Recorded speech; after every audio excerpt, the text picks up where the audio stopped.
As you're able for the reading of our gospel this morning. The gospel lesson comes to us from Luke chapter 16, verses 1 through 13. Hear Jesus' story of the unjust steward.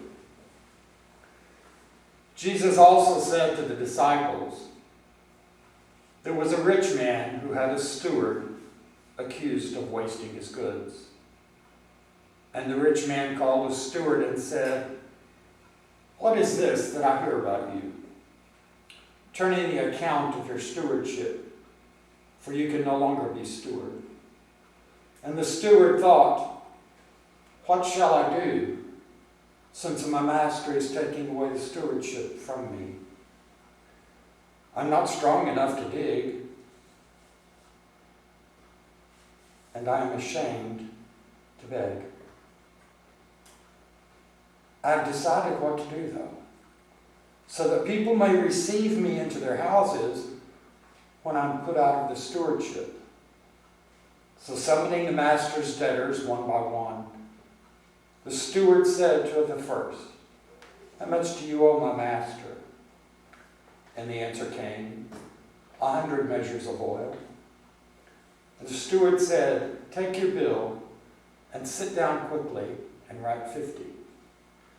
Then the steward said to another, 'And how much do you owe?' The answer came, 100 measures of wheat. The steward said, 'Take your bill and write 80. The master commended the dishonest steward for acting shrewdly.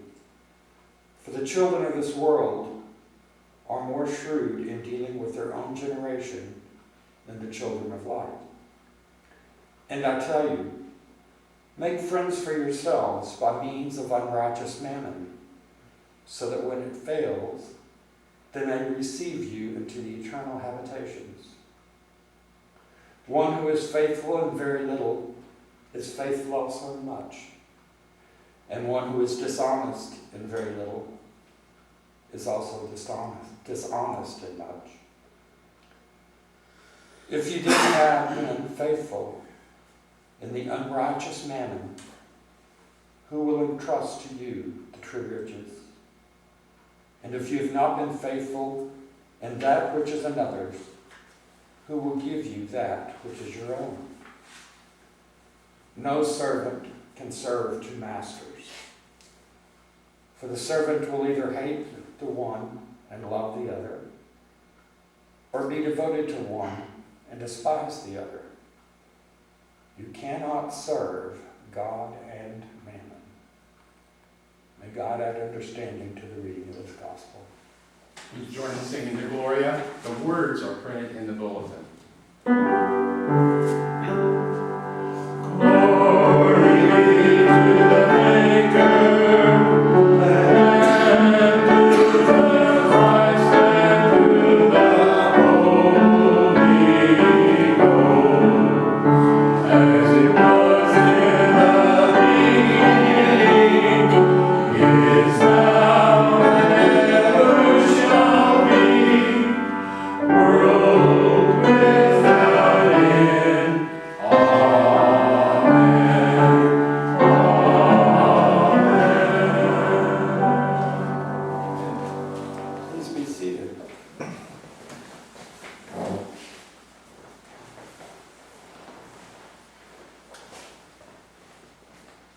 I will warn you this morning, the sermon is a little bit different. Last week I heard somebody say, "Well, I like the church I'm going to Missouri because they preach from the Bible." Somebody said, "Oh, the King James." I thought, well, what the hell do you think I preach from most of the time? It's not just some comic books, it's not Marvel. But today is a little bit different. Everybody's heard of dealing with the elephant in the room. I want to talk about the mammon. I decided to do something very old school in preparing for the sermon this morning. I went not to the Bible or to a great theologian for the definition of the word mammon. I went to a book dictionary. This is not meant to be an insult or to insinuate that you do not know the definition of the word. I wanted to see the full root and the true meaning. Mammon is a noun and is defined as follows: wealth regarded as an evil influence or false object of worship or devotion. It was taken by the medieval writers as the name of the devil of covetousness. In the New Testament of the Bible, it is commonly thought to mean money, material wealth, or any entity that promises wealth, and is associated with the greedy pursuit of gain. In the Gospels of Luke and Matthew, both quote Jesus using the word in a phrase often rendered in English as, "You cannot serve both God and mammon." I want to present to you with an option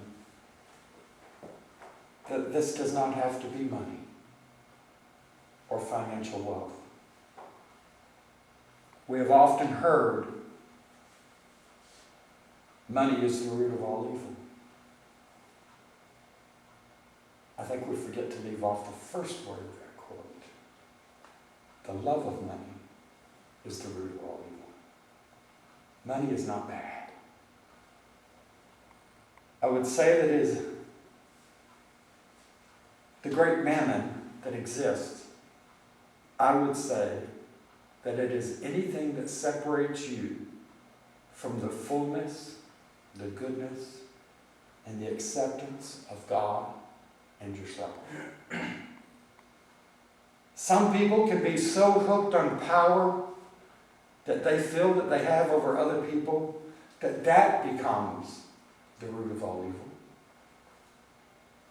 I think the address is 1600 Pennsylvania Avenue. Some people are so hooked on an addiction that that can become the root of all evil. I think there are people in this world, in our government, that are so wrapped up in the greatness which they have bestowed upon themselves that that becomes the great mammon in their lives. The scripture tells us today that no one can serve two masters. There has never been a more truthful statement. When we fail to follow just one master in our lives, then we will suffer or feel betrayed. We as a people of faith and belief accept that the goodness of a pure heart is a great object to pursue. The great thing about this is that we can also encounter other people on our journey as they follow that same goal, yet with differing names for what they call their God or their inspiration. And that's a good thing. It teaches us that there is more than just one way to follow your dreams and achieve your goals in new and exciting ways. Money has not always been given a bad name, but in churches, it oftentimes is. That's called hypocrisy. Mm-hmm. It's money that makes the ministries possible. It's money that makes our outreach possible.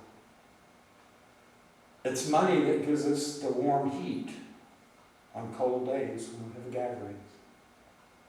And it's money that gives us the cool air when we have hot days. Yet it is not for the love of money that we as a church exist. It is the love of God's people and creation that we exist.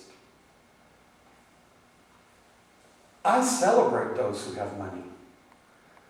Those who have enough money to live life comfortable. And using the gifts that they have been blessed with to reach out and find other ways to share those blessings. There are some people of great wealth who are not objects of that wealth. Some of the people that came to my mind as I was thinking about this: Bill and Melinda Gates. Self-made, wealthy people that do not use their funds to define themselves. They use their funds to make life better for others, so that many other people, through their philanthropic gifts, the gifts of medical research and medical care, can be shared. Warren Buffett. A person of great wealth who is not defined by his money, but is defined by his willingness to give those funds away for the betterment of humanity. He has an estimated worth of $82 billion. Is the third wealthiest person in the world. And I think he forgot that I'm his stepson. Yet, he does not worship his money. He allows his God to use the money in ways that are needed. Look around you and see how you are making the world a little better by the gifts you share. No one that I personally know has an extra $1 billion or $1 million to just give away. Yet everyone that I know, everyone that I have met in this faith community, has a heart of gold and is willing to share that great wealth with anyone in need. So remove any extra masters that you may have in your lives and replace that only with the relationship of a great and more divine Spirit. The Spirit of the living God.